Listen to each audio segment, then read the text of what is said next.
यहाँ पे जितने भी राजद के कार्यकर्ता, नेता, वरिष्ठ कार्यकर्ता अभिभावक रूप से उपस्थित हैं, उनको मैं आदाब सलाम प्रणाम करता हूँ और युवा साथियों को क्रांतिकारी अभिनंदन करता हूँ। जैसा कि आज कोई पॉलिटिकल मीटिंग नहीं है, लंबा भाषण का भी मीटिंग नहीं है, इसलिए मैं सीधे मुद्दे पर आता हूँ। हमारी पार्टी हर एक 3 साल तक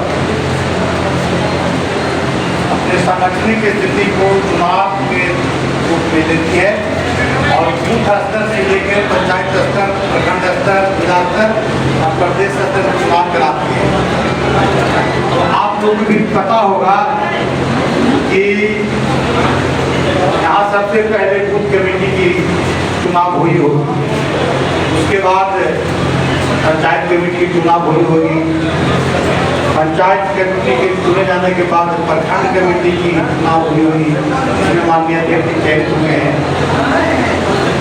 तो अभी वर्तमान में केंद्र के दलित विरोधी, अल्पसंख्यक विरोधी, शोषित वर्ग विरोधी सरकार, जो बाबा साहब डॉक्टर भीमराव अम्बेडकर ने हम लोग का एक अधिकार, सबसे मजबूत अधिकार, बड़ा अधिकार किया है, वो मतदान का अधिकार। और वो ऐसा अधिकार है कि राष्ट्रपति हो, प्रधानमंत्री हो, मुख्यमंत्री हो या जिला कलेक्टर हो, एसपी हो और एक आम आदमी हो, सबका वोट का बराबर अंक है। एक वोट राष्ट्रपति का, उतना ही वैलिड मेरा भी एक वोट समान है। और जो अभियान चला रखी है मतदाता पुनरीक्षण कार्ड, ये मतदाता पुनरीक्षण कार्ड नहीं है, ये गरीब, दलित, शोषित, वंचित मतदाता हटाओ अभियान का काम कर रही है, जो बहुत असंवैधानिक है। लेकिन हमारे दल, हमारे लोग इस खिलाफ सुप्रीम कोर्ट भी गए, उसमें बहुत ज़्यादा हम लोग को राहत नहीं मिली है। तो हमारे नेता आदरणीय लालू प्रसाद यादव जी, तेजस्वी प्रसाद यादव जी इस अभियान को, इस कार्य को बहुत गंभीरता से लेते हुए पूरे बिहार में मेरे जैसे प्रदेश के पदाधिकारी हैं, माननीय विधायक हैं, माननीय पूर्व मंत्री हैं, सभी को हर एक जिला में टीम बनाकर कहीं 3, कहीं 4, कहीं 5 लोगों को भेजे हैं और ये बताने के लिए भेजे हैं कि हमारे जो BLA हैं, हमारे बूथ कमेटी है, वो बूथ पर काम कर रही है या नहीं, लोगों के बीच काम कर रही है। सबसे पहले मैं बता दूं कि जो बूथ अध्यक्ष हैं या BLA हैं, तो जैसे विशाल वट वृक्ष होता है और उसका जड़ अगर सूख जाए तो पेड़ जिंदा रहेगा, उसी प्रकार बूथ कमेटी है। बूथ कमेटी महत्वपूर्ण अंग है पार्टी का। बूथ के लोग ही, अगर हम बूथ जीत जाते हैं, चुनाव हमको कोई नहीं हरा सकता। हम बूथ हारते हैं तो चुनाव हारते हैं। तो साथियों, आज जो ये बैठक रखी गई है, हम समझते हैं कि प्रखंड अध्यक्ष जी और यहाँ के माननीय विधायक मोहम्मद कामरान जी सजग एक प्रतिनिधि हैं, उन्होंने बूथ कमेटी BLA पर ध्यान दिया होगा। तो मैं BLA का क्या काम है और बूथ कमेटी के लोग क्या काम है मैं बता दूँ। BLA को सबसे पहले जो BLO है, BLA मतलब हुआ लेवल एजेंट, जो हर एक पार्टी के लोग में हर एक पार्टी ने बनाया है। अब BLO वो बिहार सरकार का सरकारी आदमी है जो आपसे फॉर्म करवा रहे हैं। BLA का काम है BLO का निगरानी करना, कि वह हमारे मतदाता का, हमारे भाई का, हमारे बहन का, हमारे माता का वो फॉर्म ले रहा है कि नहीं। अगर फॉर्म ले रहा है उस फॉर्म को क्या कर रहा है, डॉक्टर रद्दी की टोकरी में लिख दे रहा है कि अपलोड कर रहा है। दूसरी निगरानी करना है कि जो फॉर्म ले रहा है उस उसका रिसीविंग दे रहा है कि नहीं। अगर नहीं दे रहा है, बीएलए जो हमारे साथी हैं वो सूचित करेंगे अपने पंचायत अध्यक्ष को, प्रखंड अध्यक्ष को, यहाँ पे रिसीविंग नहीं दिया जा रहा है। दूसरा कार्य उनका है मतदाता सूची की सत्यता। आप तो देखे होंगे ऐसे मतदाता भी लोग बन गए हैं, जैसे एक मतदाता की 4 जगह नाम है। अपर कास्ट के लोग, भाजपा के लोग, अगर भाजपा का सपोर्टर या जो वाला गांव रहा वहाँ वोटर जो सही वोटर है 500 है, वहाँ 700-800 वोटर बनाए हुए हैं। जैसे महाराष्ट्र में हुआ, महाराष्ट्र में 3.5 करोड़ वोटर को हमारा जिनवन वोटर था उसको हटा दिया गया, और जो वोटर नहीं था उसको जोड़ दिया गया और वहाँ चुनाव जीत दिया गया। वही काम हरियाणा में होगा। तो ये भी निगरानी करना है मतदाता सूची की सत्यता। तीसरा काम है बीएलए का पारदर्शिता सुनिश्चित करना, सही काम हो रहा है कि नहीं। जो ये लोग काम कर रहे हैं वो सही ढंग से कर रहे हैं कि नहीं, ये पक्षपात कर रहे हैं, इसकी भी निगरानी करना है बीएलए को। जो आप निगरानी कर रहे हैं सिर्फ अपने देख जो कर रहे हैं अपने पास तक मत रखिए, वो रिपोर्टिंग करना है आपको। कहाँ करना है? प्रखंड अध्यक्ष को, प्रखंड अध्यक्ष कर देंगे, जिलाध्यक्ष को, जिलाध्यक्ष करेंगे हम लोग को। और एक पार्टी और बनाई है लाइन डायरेक्ट जो हमको भेजा गया है, तो बीएलए मेरा नंबर पर भी रिपोर्टिंग कर सकते हैं कि सर यहाँ पे ये हाजिरी हो गई।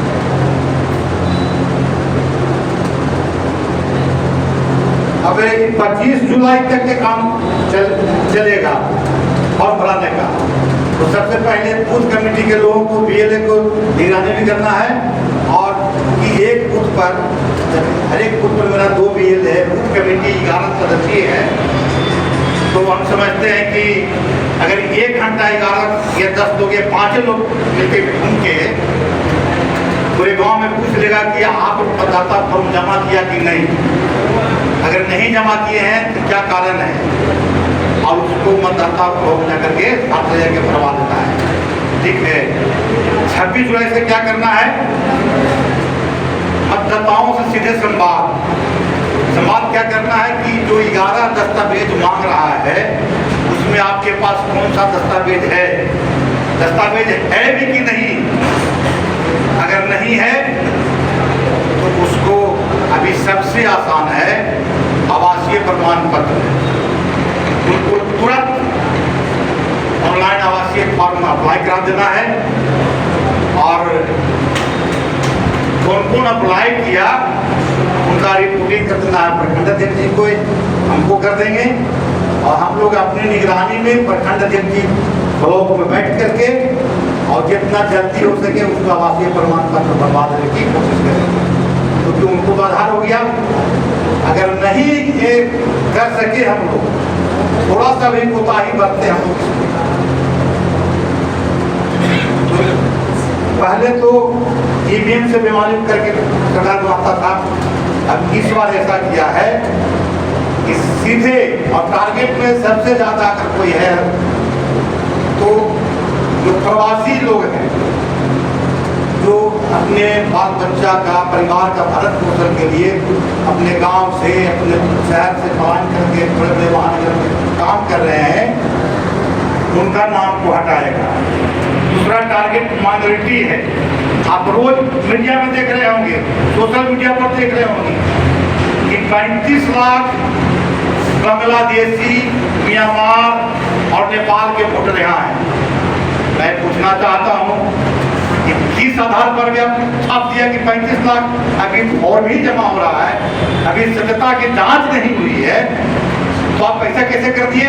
ये नैरेटिव बना करके पहले से माहौल बना रहा है कि 35 लाख गैर भारतीय लोग यहाँ बसे हुए हैं, 35 से 40 लाख वोट आप बिहार से हटा देगा। उसके लिए बीएलए तो है, बताइए बीएलए की भूमिका है, लेकिन साथ ही साथ उनको सहयोग के लिए हम सभी आप जैसे हमारे से सजग जो मतदाता है, सजग के कार्यकर्ता है, उनको भी उनके साथ रहना होगा और जो मताधिकार का बहुमूल्य अधिकार है उसको बचाना होगा।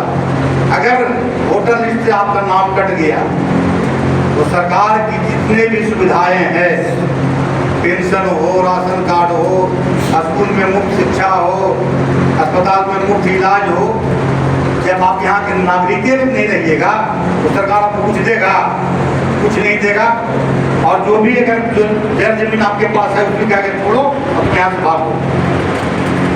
तो ज़्यादा लंबा चौड़ा भाषण नहीं देते हुए मैं आप सभी से आग्रह करता हूँ, विनती करता हूँ कि जो BLA हैं तो है ही, आप जितने भी उपस्थित हैं, अगर एक आदमी अपने अगल बगल के 5 घर, ज़्यादा नहीं, अपने अगल बगल के 5 घर का जिम्मा ले लीजिएगा और जाके डोर टू डोर पूछ लीजिएगा कि आपका मतदाता फॉर्म भराया कि नहीं, आप भरे हैं तो अपलोड हुआ कि नहीं, मैसेज आया कि नहीं, कर दीजिएगा। हमारा एक भी मतदाता नहीं छूटेगा। और जब इतना हम सजग रहेंगे तो कोई माय कमाल पैदा नहीं दिया है कि हमें मताधिकार से वंचित रखें, लेकिन हम लोग को पहरेदारी करनी होगी। अगर पहरेदारी से चुके तो जो सपना है कि 25 में हम मोहम्मद कामरान जी को फिर से MLA बना देंगे, तेजस्वी जी को मुख्यमंत्री बना देंगे, ये सब सपना का सपना है। अगर दोबारा MLA देखना चाहते हैं, तेजस्वी जी को मुख्यमंत्री बनाना चाहते हैं, तो अपना काम अगर कुछ खर्चा भी होता है,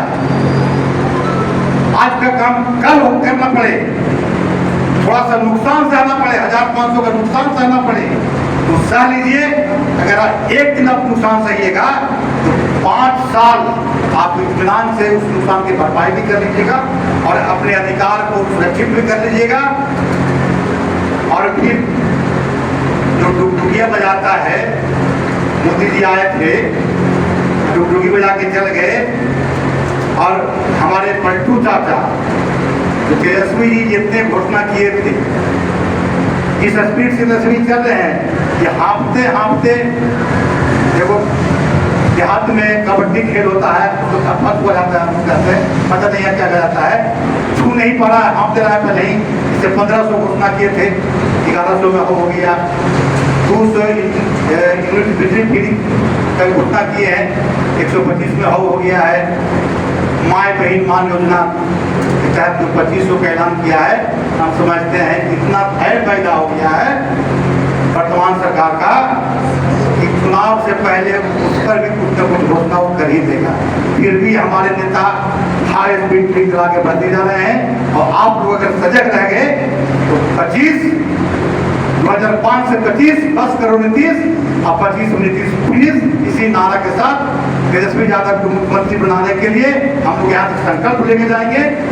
और ये 5 घर का जो मैंने टास्क दिया है, अब सभी साथियों से आग्रह है कि 5 घर का जिम्मा कौन कौन लेकर थोड़ा सा हाथ उठाइए। सत्यमन संग कर रहे हैं, जब आप लोग, क्योंकि सोशल मीडिया का जमाना है, 3-5 घरों में जाइएगा, उनके साथ फोटो खिंचा करके, उनसे पूछते हुए वीडियो बना करके, और खंड अध्यक्ष जी को, यहाँ के जो सोशल मीडिया प्रभारी हैं या पंचायत अध्यक्ष जी हैं, उनको भेजिएगा, उनसे हम लेंगे, हम निगरानी करेंगे। और ये भी मान लीजिए ये तो मीटिंग हुई, अब आज के बाद कोई मीटिंग नहीं होगा, हम कहाँ किस बूथ पर पहुँच जाएंगे और चेक करेंगे कि हमारे लोग वहाँ काम कर रहे हैं कि नहीं। आज तक मेरा था सार्वजनिक मीटिंग, लेकिन आज के बाद अब बिना बताए हुए, न अध्यक्ष जी को बताएंगे न किसी को बताएंगे, हमारे पास टोटल बूथ लिस्ट है, कहाँ कौन बूथ है, हम वहाँ पहुँच जाएंगे। अब चेक करेंगे कौन हमारा मुस्तैदी से कार्यकर्ता काम कर रहा है। और जो चोरी में पकड़ा गए वो समझिए कि आप चोरी नहीं कर रहे हैं, आप तो अपने खुद धोखा दे रहे हैं, अपने बाल बच्चों के भविष्य को भी बर्बाद करने पर तुले हुए हैं और पार्टी को धोखा दे रहे हैं, नेता को धोखा दे रहे हैं।